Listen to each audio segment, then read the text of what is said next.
Le monsieur que vous voyez là, les amis, c'est le président finlandais. Il a fait 2 mandats successifs et il a fait quoi, à peu près 12 ans au pouvoir. Il est très proche à Joe Biden qu'il appelle chaque fois pour lui demander les conseils ce qui concerne Vladimir Poutine.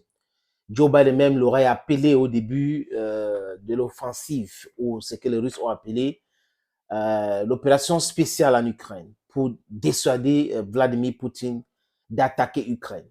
Mais Joe Biden n'a pas voulu écouter Poutine pour arrêter son escroquerie en Ukraine, la couverture de son enfant et tout cela, les amis.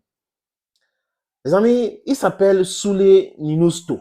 Soule Ninusto a dit quelque chose qui a été publié hier sur New York Times. Il dit les Occidentaux devraient tout faire pour tolérer la Russie et travailler avec la Russie, ou du moins se comprendre un peu. C'est ce que le président sortant finlandais a dit. Pour la petite histoire, les amis, il était très actif sur l'adhésion du Finlande à l'OTAN. Et la Finlande partage avec la Russie 1340 km de frontières. Donc, ce pays connaît bien la Russie. Les histoires de guerre entre ce pays-là, les gens peuvent aller consulter. Mais quand vous écoutez quelqu'un qui était va-t-en-guerre, qui soutenait l'Ukraine, parler comme ça, les amis, ça veut dire qu'eux-mêmes, ils ont compris aujourd'hui qu'ils sont dans le non-sens. Ils ont pensé que la Russie, donc les informations que ces gens avaient sur la Russie, c'était des fausses informations. Le MI6, le service secret français, le service secret allemand, la CIA ont trompé les Ukrainiens et trompé les Européens sur la capacité de la Russie, du moins sur l'incapacité de la Russie de faire une guerre longue.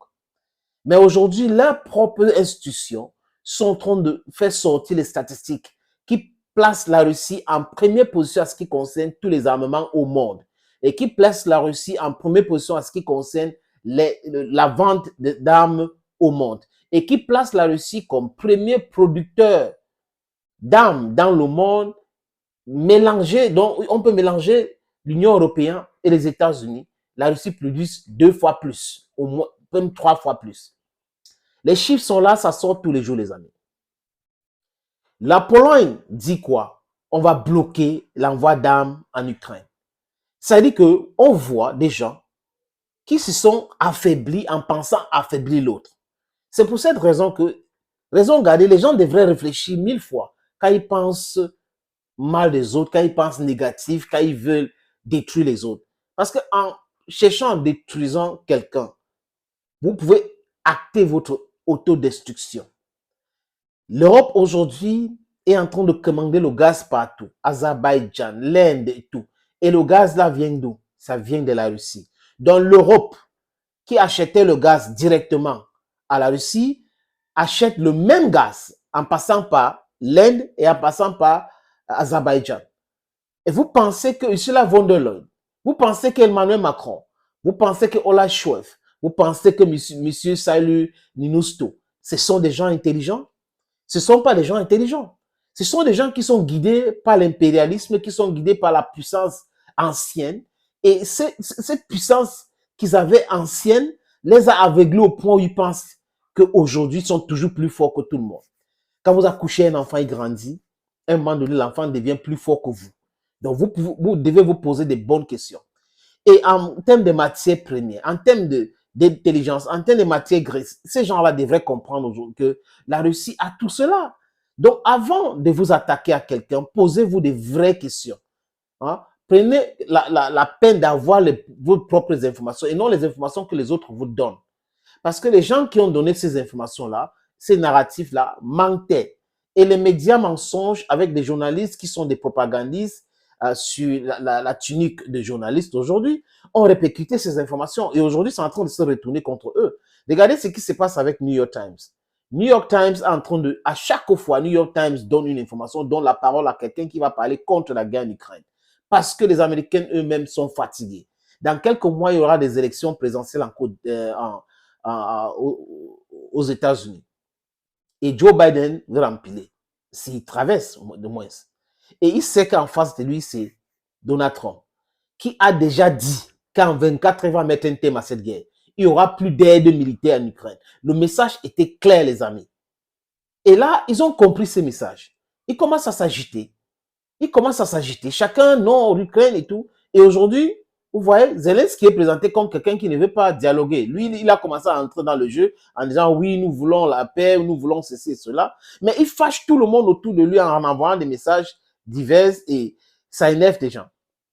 Et boum, le président finlandais qui demande à l'Europe, à l'Occident, de tolérer la Russie, s'ils ne veulent pas être les amis, mais de tolérer et comprendre un peu la Russie.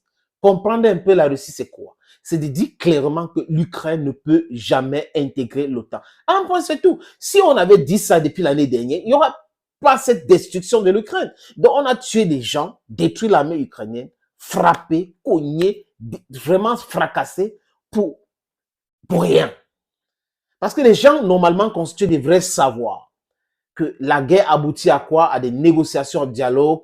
Donc, à quoi bon donc de lancer une guerre? Pourquoi ne pas négocier jusqu'à mettre un thème et soit on est d'accord sur tous les thèmes et on signe, on les casse? Pourquoi donc la destruction de vie humaine? Le sang qui a coulé là, c'était pourquoi? Quelle était l'importance de provoquer la Russie à ce point-là?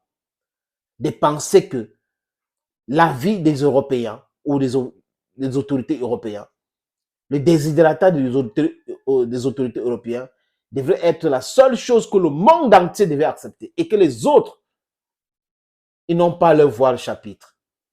Il faut arrêter avec cela. Thank you, friends, for watching this video on this platform. Let's stay together.